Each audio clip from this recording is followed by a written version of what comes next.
The British royal family recently suffered intense embarrassment when it was revealed that the father of the Duchess of Kent was an SS officer. To be a member of Hitler's SS, families had to be pure Aryan, with their German ancestry clearly traceable to the Teutonic Knights of medieval Germany. Like most of the British royal family, the Duchess of Kent is descended from German blood. Her German ancestors have throughout history been members of the Illuminati secret society network. The British royal family's name is not Windsor. Their real family name is actually Saxe-Coburg-Gotha. In his book, The Forgotten Monarchy of Scotland, His Royal Highness Prince Michael of Albany publishes ancient heraldic documents which expose the true lineage of the British royals. Ancient heraldic documents suggest that the British royal family's lineage comes from ancient Hebrew or Jewish tribes of the Old Testament. During the reign of Queen Elizabeth I, she referred to England as Israel or Jerusalem. According to the Masonic reference works that you can get in any library, the Freemasonic Orders of Europe said that there was a little ideologue, a little spiritual entity that gave the knowledge to what the Masons call our hidden masters.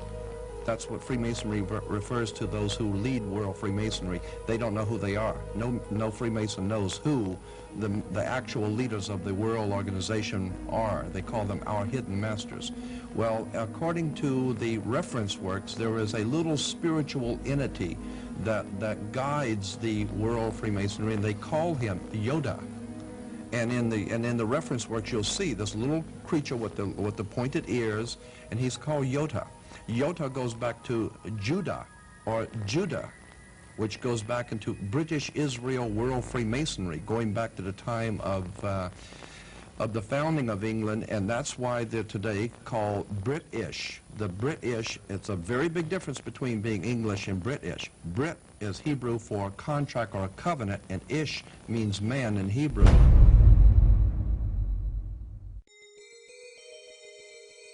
During the reign of Queen Elizabeth I, her personal spy, Mr. John Dee, was responsible for establishing the British Secret Service. John Dee was a magician and member of an alchemical secret order. He is thought to be the author of the ancient Voynich manuscript, which is now owned by Yale University, and is kept under lock and key just a few yards away from the headquarters of the Skull and Bones Secret Society.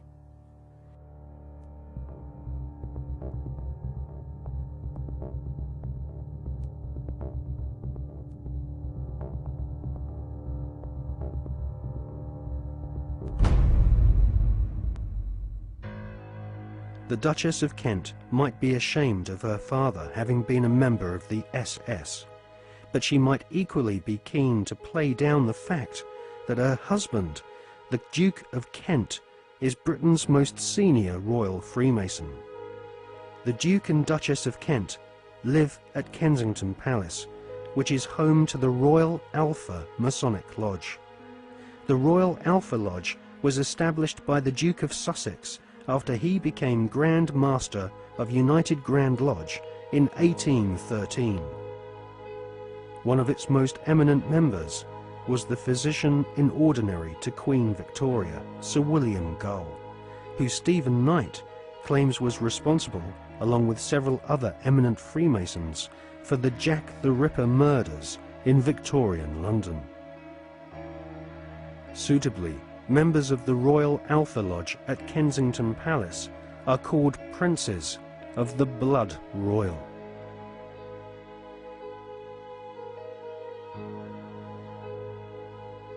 Secret societies across the planet proudly claim to have geniuses such as Mozart and kings amongst their membership.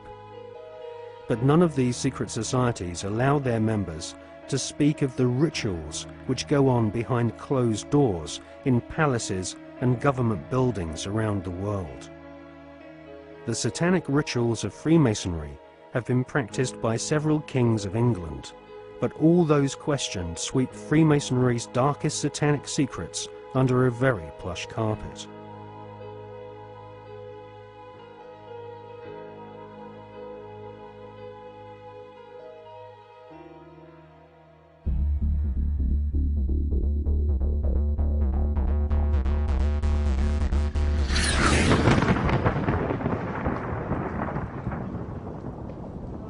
Hawati en tawi, tem jefa kau, ta pen em awef, mu ef, ta ef, sem ef, menemenet ef nebet, hayet nebet, enenet nebet, jedefuet ef, awet ef, haset, semawu em sanut.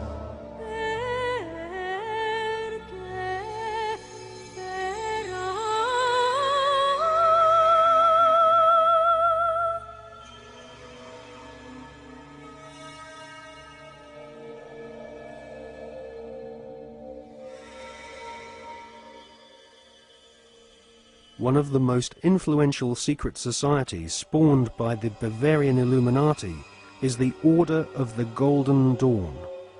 It was founded in 1887 by a Freemason, William Wynne Westcott, who claimed to have deciphered a coded alchemical script containing initiation rituals of a secret German occult order called Die Golden Dämmerung. Westcott already had plenty of experience conducting occult rituals. In 1865, he had helped establish a Masonic order called the Societas Rosicruciana, inspired by the Jewish magic of the Hebrew Kabbalah. These rituals are still enacted at study group meetings at the United Grand Lodge in London. For many years, the Golden Dawn held its meetings at the London headquarters of the Mark Masons. The Golden Dawn was plagued with scandal as rival high-ranking Masons wrestled for control of this influential Victorian secret society.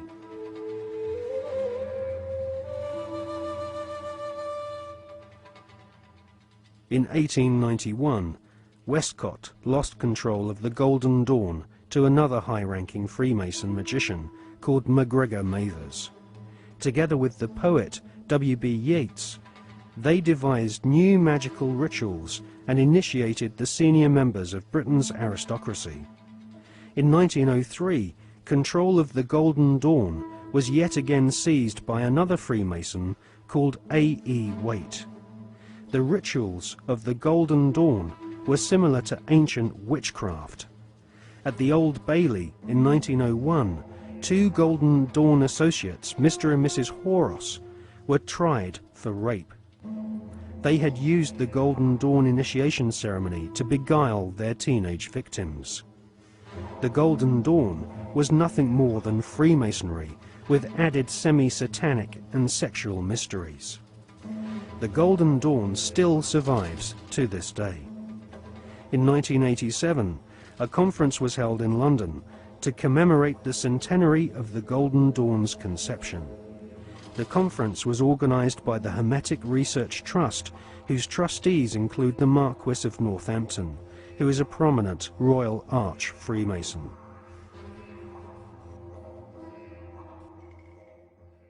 Satanists do not take part in certain rituals with certain sounds in certain places and certain colours and certain, verbal statements.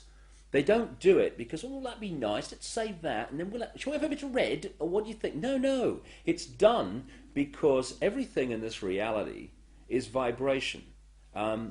Consciousness in this reality is vibration. Everything is a vibrational field. This is how astrology works.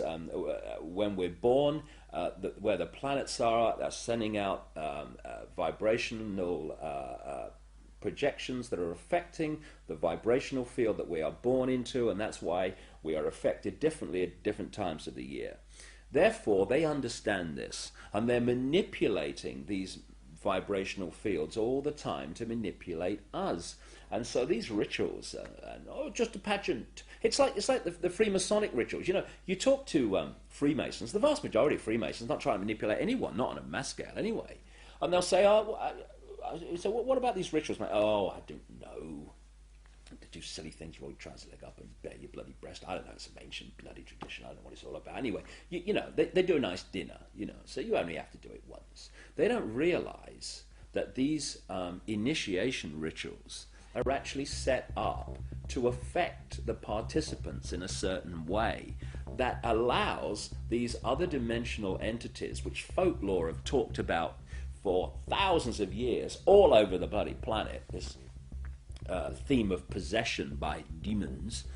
These are entities that exist just outside the frequency range of the five senses. Because, again, because of the suppression of basic knowledge of who we are and the nature of life, we become child's play to manipulate. For instance, people look through their eyes and they think they're seeing everything in the space they're looking at. No, they're seeing a fraction of it. They're seeing a tiny frequency range that the five senses can access. Just like if you tune to radio 1, you get radio 1. You don't get radio 2, you get radio 1. And this is why, if there was a cat in this room now, it might be reacting to what is to us here empty space. But it's not empty space to the cat because it has a greater visual frequency range.